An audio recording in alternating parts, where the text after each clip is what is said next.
Graça e paz do nosso Senhor e Salvador Jesus Cristo esteja no coração de todos. Eu sou o pastor Cristiano Cigalas.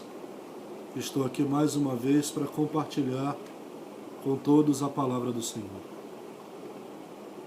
E a palavra de hoje está no livro de Salmos, no capítulo de número 142, no verso de número 7, em sua parte A somente, que diz: liberta a minha alma do cárcere, para que eu possa louvar o teu nome, Senhor.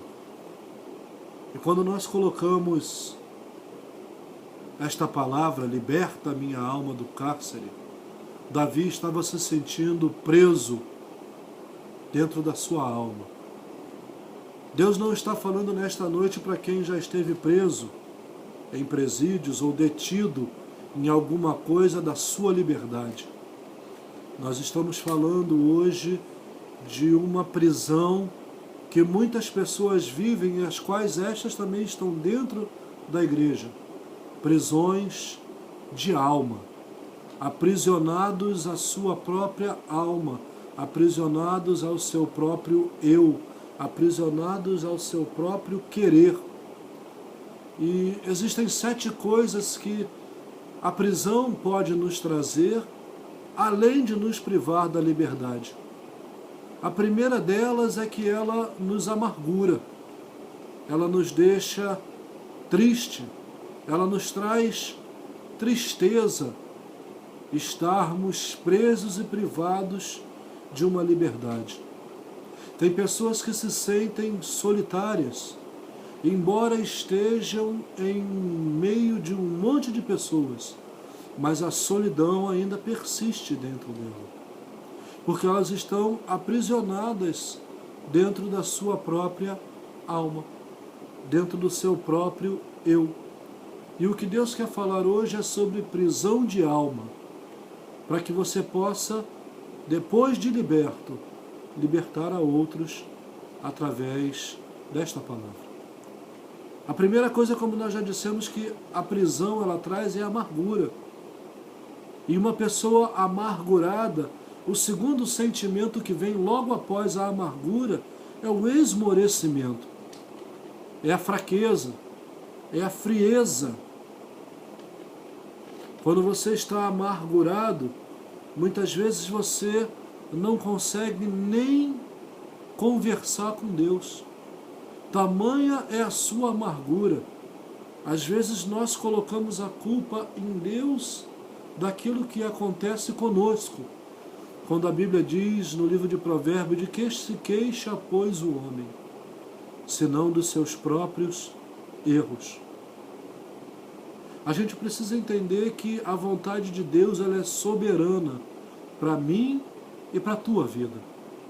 A vontade de Deus soberana é que todos nós sejamos salvos e vamos morar com Ele eternamente, glorificando e adorando, porque nós fomos criados para o louvor e adoração de Deus.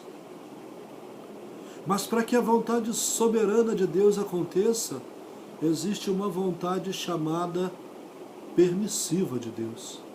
E essa vontade permissiva de Deus é a que está descrita no livro de Jó. A Bíblia diz que Satanás ciranda a terra e ele vai até Deus, e Deus pergunta: de onde vens? E ele diz: de cirandar a terra. E Deus pergunta a ele: viste meu servo Jó, homem íntegro, reto, temente a Deus, que se desvia do mal? E Satanás diz: mas com tudo que tu deste a ele é fácil. E Deus diz assim: então toca em tudo. E a Bíblia vai dizer que num dia só, Jó perde as 7 filhas, Jó perde tudo que ele tinha, e aquela mulher ao qual ele era casado diz assim: amaldiçoa esse teu Deus e morre. Mas Jó ele disse assim: falas como uma louca, queres receber o bem que vem de Deus, mas o mal que vem dele não queres? Ou seja, o sol, a Bíblia diz que ele brilha tanto para o justo quanto para o injusto. E nós precisamos entender que existe a vontade permissiva de Deus. que Deus permite que algo aconteça sobre a nossa vida, para que nós reconheçamos a Ele como Senhor e Salvador de nossa vida. É como aquela história do rapaz que foi cortar o cabelo, e conversando com o barbeiro enquanto cortava o cabelo e fazia a barba, ele falava sobre Deus para o barbeiro, e o barbeiro dizia que Deus não existe. E ele dizia, Deus existe, o barbeiro dizia, Deus não existe. Deus existe, e ele dizia, Deus não existe. Até que o ponto que o barbeiro falou assim, Deus não existe. Porque se Deus existisse, não existia tanta tragédia no mundo. Não existia tanto filho matando pai, pai matando filho, sobrinho matando filho, filho casando com mãe. E aquele homem saiu dali triste, cabisbaixo. E ao caminhar 2 quarteirões, ele encontra um mendigo barbudo, cabeludo, todo sujo. E Deus então toca algo em seu coração e ele pega aquele mendigo cabeludo e leva até o barbeiro. Bate na porta do barbeiro e quando o barbeiro atende, ele diz assim, eu voltei para te dizer que barbeiro não existe. E o barbeiro diz assim, mas tu tem algum problema? Acabei de te cortar o cabelo e fazer a barba, como eu não existe? Não, barbeiro não existe. Como assim não existe? O senhor deve estar maluco. Não, barbeiro não existe, mas eu lhe cortei o seu cabelo, fiz a sua barba. Não, barbeiro não existe, porque se barbeiro existisse, este homem que está aqui do meu lado, que era um mendigo, barbudo e cabeludo e sujo, não estaria desta forma. E o barbeiro então olha para ele e diz assim, mas para que esse homem saiba que eu existo, ele precisa vir até mim. Porque quando ele vier até mim, eu vou cortar o seu cabelo, fazer a sua barba e vou limpar o seu rosto. E aquele homem abre um sorriso de um canto ao outro do ouvido, da orelha, e diz ao barbeiro assim, pois é, para que o senhor saiba que Deus existe, o senhor precisa ir até Ele. Ele permite que você fique sujo, Ele permite que você se esconda atrás de uma barba, de um cabelo, atrás de qualquer coisa, atrás de uma máscara. Mas num certo dia, para que você descubra que Ele existe, você precisa ir até Ele. E esta é a vontade permissiva de Deus, para que nós entendamos que Deus existe. Mas o que nós estamos falando é de prisões. E a primeira prisão que nós precisamos nos libertar é de que o inimigo tem tentado colocar de que Deus não existe. Ou o que é pior, de que Deus não faz mais o que Ele fazia antes. A Bíblia diz que Deus é o mesmo hoje, ontem e será sempre o mesmo, porque Ele é Deus. A Bíblia diz em Malaquias 3,6 que o Senhor diz assim, eu, o Senhor, não mudo. Por isto, vós não sois consumidos. Deus não muda. A essência de Deus é a mesma, amor. Mas Deus, Ele é justo. E tão justo que Ele permite a cada um de nós plantar o que nós quisermos. Mas certamente colheremos aquilo que plantamos. E nós precisamos nos libertar dessa prisão, porque a prisão ela traz amargura, e a amargura ela nos tira o foco de Deus, e nós então esmorecemos, enfraquecemos. E quando nós enfraquecemos, nós passamos então a ter noções de perseguição. Pessoas que não conseguem parar quietas em ministério nenhum, em igreja nenhuma, que estão trocando de ministério de um lado para o outro. Mas o que aconteceu? Não, lá eu estava sendo perseguido, naquele outro lugar me colocaram no banco, naquele outro ali não sei o que. Mania de perseguição que não existe. Porque quem faz a obra é Deus, e se você é vaso, você tem que se habituar que Deus, o dono do vaso, Ele coloca o vaso aonde Ele quer. Se eu sou dono do vaso, eu posso colocá-lo na entrada da casa, em local de destaque, como posso escondê-lo atrás do sofá. O vaso é meu. Você é vaso, está na mão de Deus e Deus coloca você aonde você quer. O problema dentro da casa de Deus hoje, das pessoas que têm mania de perseguição, que acham que estão sendo então como macaco, pulando de ministério em ministério, pulando de igreja em igreja. é que não querem mais se acham vaso, mas querem se achar vaso de ouro, vaso de honra. E a Bíblia diz que numa grande casa existem muitos vasos.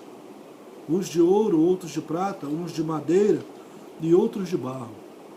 Só que se você pegar os 4 vasos, o de ouro, o de prata, o de madeira e o de barro, e colocar ao mesmo tempo no forno, a uma determinada temperatura, o vaso de madeira pega fogo e vira pó.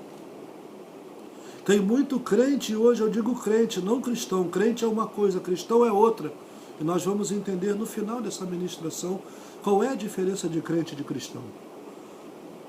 Se você pegar um vaso de ouro, de prata, de madeira e de barro e colocar no forno ao mesmo tempo de madeira, numa determinada temperatura ele vira pó. E tem crente assim dentro da igreja. Diante da primeira tribulação, seja ela dentro da igreja, porque a igreja não é local de gente santa. Igreja é local de gente doente. Igreja é local de tratamento. Se você ainda está dentro de uma igreja e não foi para o céu, significa dizer que você está sendo tratado no local que você está, porque Jesus ainda tem algo arrancado da sua vida. Se eu estou aqui ministrando esse vídeo para que você possa estar ouvindo, significa dizer que Deus ainda tem algo a tratar da minha vida, que eu ainda não estou perfeito, que eu preciso ainda buscar a perfeição e alcançar a perfeição. A gente precisa entender isso, que igreja é local de gente doente, local de gente santa é no céu.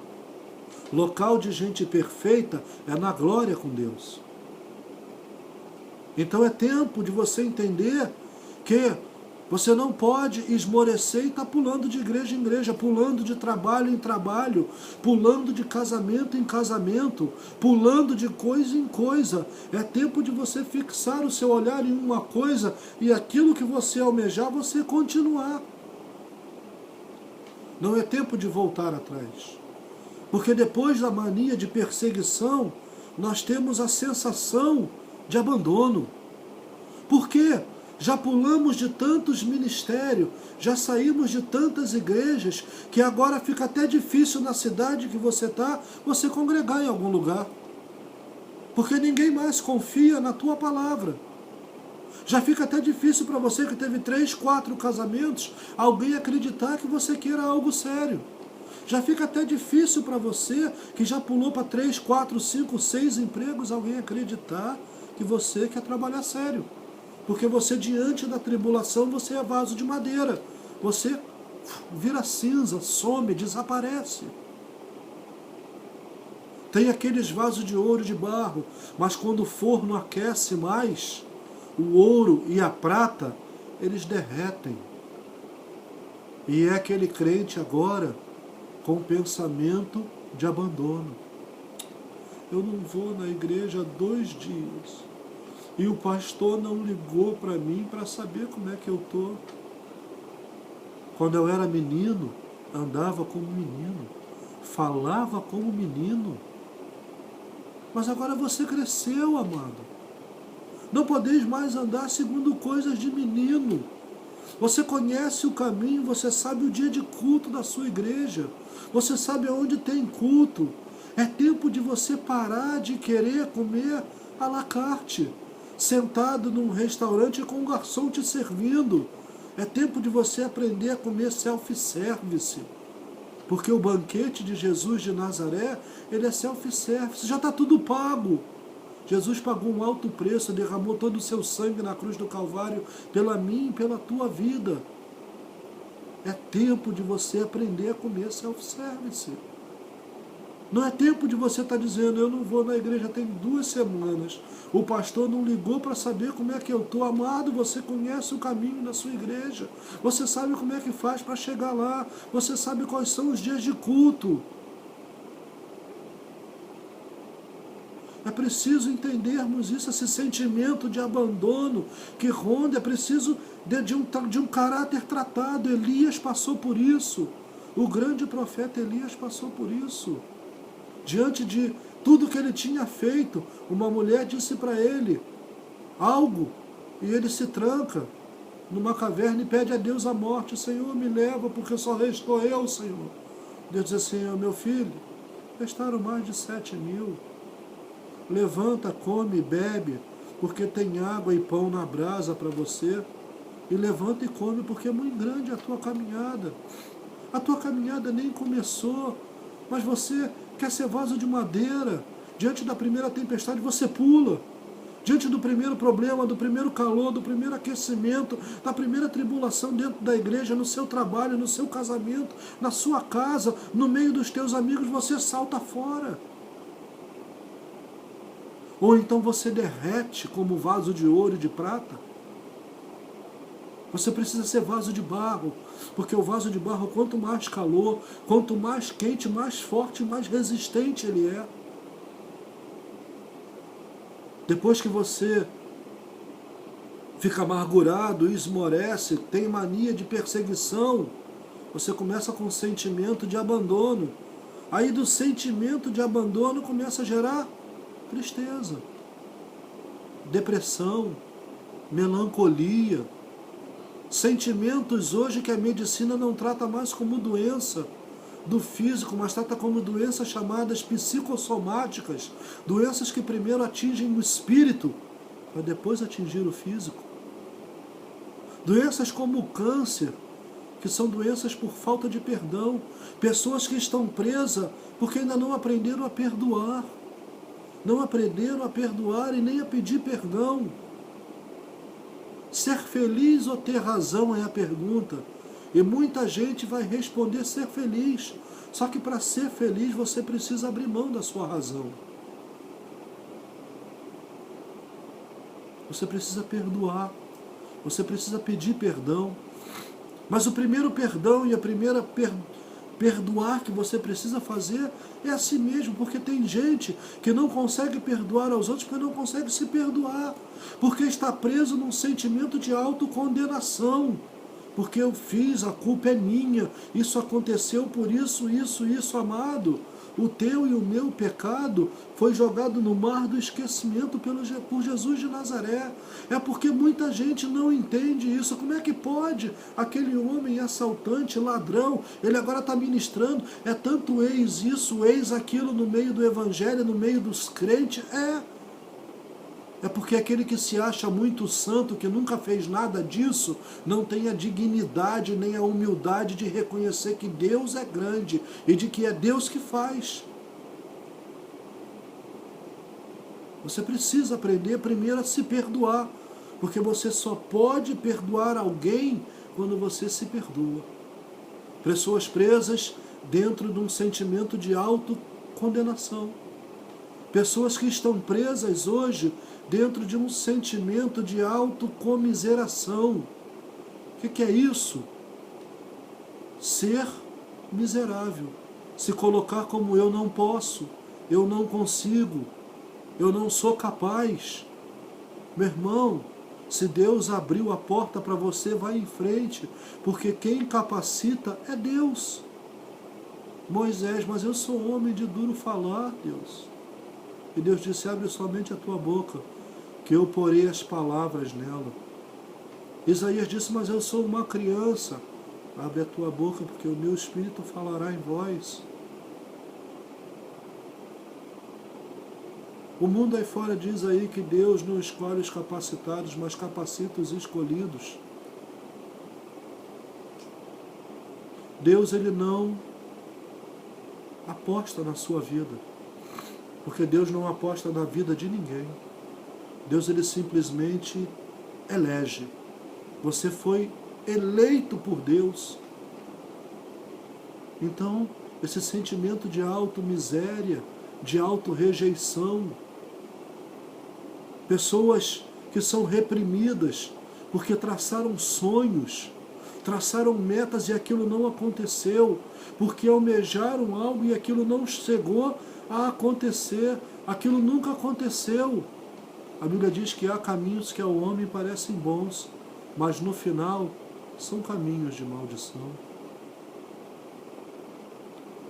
Se algo que você traçou para a sua vida não aconteceu, foi porque Deus não permitiu que acontecesse. Talvez porque não era para acontecer na sua vida, ou talvez simplesmente porque você não colocou Deus em primeiro lugar. Agora, como é que a gente passa por todos esses sentimentos? Sentimento de rejeição, sentimento de miséria, sentimento de autocondenação. Essas prisões que nos envolvem emocionalmente, eu não vou perdoar. Eu não vou pedir perdão, eu estou certo. Amado, para ser feliz é preciso abrir mão da razão. Foi o que Jesus de Nazaré fez. Filipenses 2, de 5 a 11, de sorte que haja em vós o mesmo sentimento que houve em Cristo Jesus, que sendo em forma de Deus, não usurpou ser igual a Deus. Tanta gente querendo ser vaso de ouro, vaso de prata, querendo ser grande, dizer eu faço, eu oro, quando eu canto a igreja move, quando eu prego a igreja só que se esquece que quem faz é Jesus, porque o que brilha dentro do vaso não é, o que brilha no vaso não é o vaso, é o que está dentro dele, e o que está dentro de mim e de você é Jesus de Nazaré. É Ele que precisa brilhar, é o nome dele que é sobre todo o nome, não é o meu e nem o seu. A Ele a honra, a Ele a glória. Ele é o dono do ministério que está sobre a minha vida. Ele é o dono da unção, Ele é o dono da autoridade, Ele é o dono do poder.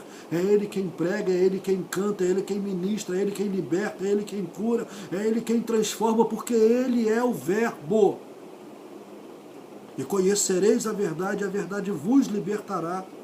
João 8,32 e João 8,36. Se o Filho vos libertar, verdadeiramente sereis livres. Jesus quer te libertar dessa prisão de alma que você vive, para que Ele possa usar a sua vida. O primeiro milagre na Bíblia descrito está em João 2, as bodas de Canaã, o casamento que Jesus transforma a água em vinho. O texto logos é lindo, o texto literário é maravilhoso, mas o texto rema, revelado, é altamente poderoso. Se Jesus não transformar a minha e a tua vida em algo melhor, Ele não pode te oferecer ao mestre de cerimônia, porque foi assim que foi feito. E o mestre de cerimônia é o Espírito Santo, aquele que vai dizer ao noivo que você está pronto e que Ele pode te servir para o restante. Jesus quer servir a sua vida, isso é ser servo, é você ser servido em meio aos outros, mas que os outros vejam a transformação da água em vinho que Jesus fez sobre a tua vida. Jesus quer usar você como um canal de bênção, mas para que Ele use é preciso que Ele te trate, porque não se põe vinho novo em odre velha, não se põe remendo de pano novo em veste velha, porque rasga a velha e estoura o odre. Se você quer receber algo novo de Deus, você precisa tirar o velho de dentro. Se eu colocasse aqui um copo com um pedaço de madeira dentro e pedisse para alguém tirar, mas não pode colocar a mão no copo, nem virar o copo de cabeça para baixo, nem colocar a mão dentro do copo e nem pegar nada com uma pinça do que está dentro do copo, esse pedaço de madeira. Só tem uma forma de tirar esse pedaço de madeira dentro do copo sem colocar a mão nele, é você jogar líquido, água dentro do copo. Aquela madeira, aquela sujeira, ela vai subir e num determinado momento ela vai sair de dentro do copo quando o copo começar a transbordar. Só tem um jeito de Jesus limpar você, é você se encher de Jesus de Nazaré. E Jesus, Ele é a água da vida. E cada vez que você se enche de Jesus de Nazaré, Ele vai arrancando o que não presta de dentro de mim, de você. Eu amo aquele louvor de Regis Danés que diz, entra na minha casa, entra na minha vida, mas o crente para aí. Porque o cristão, ele vive, mexe, Senhor, na minha ferida, mexe com a minha estrutura, sara a minha ferida, Senhor. É assim que diz o louvor, entra na minha casa, entra na minha vida, mexe com minha estrutura, sara todas as feridas. Mas o crente quer entrar na minha casa, entra na minha vida, aí tá bom. Não mexe na minha estrutura não, que dói. Não mexe no meu eu não, que dói. Mas Jesus disse que aquele que quiser vir após Ele, precisa negar-se a si mesmo. E negar a nós mesmos é nos matarmos a cada dia. É matarmos a nossa carne, a nossa vontade, o nosso eu, sermos totalmente libertos de nós. Porque na minha e na tua vida existe uma pedra de tropeço que nos faz cair. E na minha vida essa pedra tem um nome, é Cristiano, é o meu nome. Se eu não deixar, Jesus não vai fazer a obra sobre a minha vida. Se eu não permitir, Ele não vai fazer a obra sobre a minha vida. E Jesus, Ele está dizendo para você nesta noite que você precisa ser liberto. Liberto de você mesmo, libertação de alma, libertação de caráter, libertação interior, cura interior. Jesus precisa curar a sua noiva no seu interior, a sua igreja, para que Ele possa apresentá-la e servi-la aos outros, para que todos vejam a transformação que Ele fez na tua vida. Recebe hoje esta palavra e eu profetizo sobre a tua vida. Seja liberto hoje. Que aquele que não tinha condições de perdoar, ele vai perdoar. Que aquele que não tinha condições de pedir perdão, ele vai pedir perdão.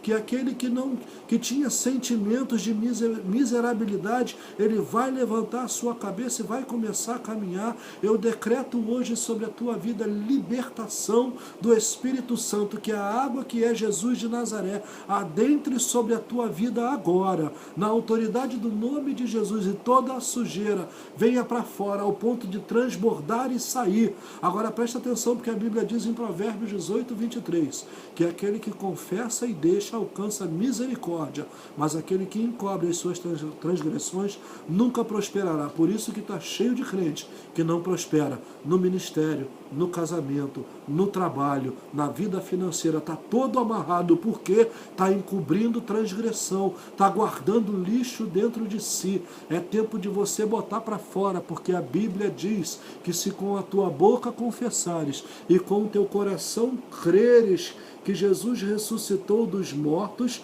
serás salvo, porque com o coração se crê para a justiça e com a boca se confessa para a salvação. É tempo de você botar para fora, porque o livro de Apocalipse diz que Deus está enojado. Como assim?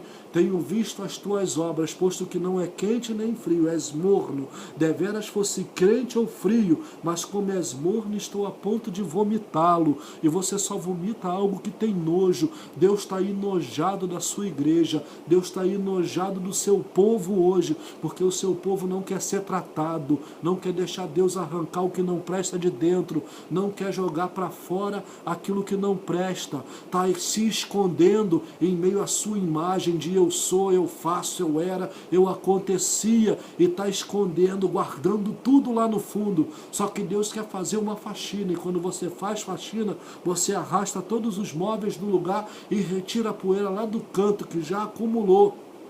Deixa eu dizer uma coisa para você, para a gente poder terminar esse vídeo. É melhor você botar para fora, vomitar aquilo que não presta na sua vida, aquilo que não está de errado, do que ser vomitado por Deus nesta noite.